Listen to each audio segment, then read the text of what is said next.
Everyone's beginning to tell me that they think the problem with my Bigfoot expeditions is I don't have any technology. I'm not staying one step ahead of Bigfoot. And I say, I say nay. I digress. I say that technology is going to make me lazy, and I'm not going to be as innovative. And I believe if you look at American history, the more technology we have, the less physically strong we are, and the dumber we get.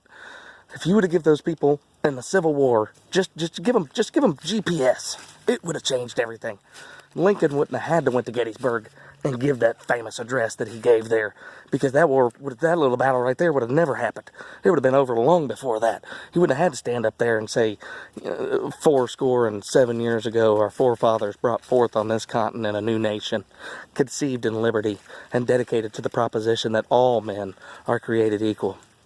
Now we are engaged in a great civil war, testing whether that nation, or any nation so conceived and so dedicated, can long endure.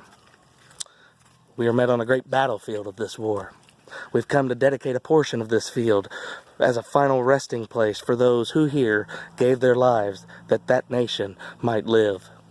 It is altogether fitting and proper that we should do this.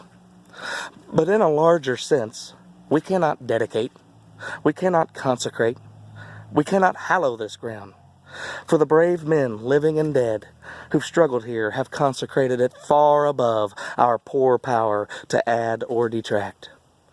The world will little note nor long remember what we say here, but it can never forget what they did here.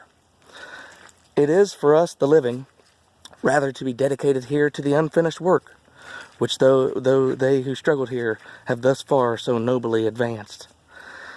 It is rather for us to be here dedicated to the great task remaining before us, that from these honored dead we take increased devotion to that cause for which they gave the last full measure of devotion, that we here highly resolve that these dead shall not have died in vain, and that this nation under God will have a new birth of freedom, and that government of the people, by the people, and for the people shall not perish from the earth. I think I just frickin' nailed that. I probably didn't, but it felt really good, and I'm putting it on Facebook anyway.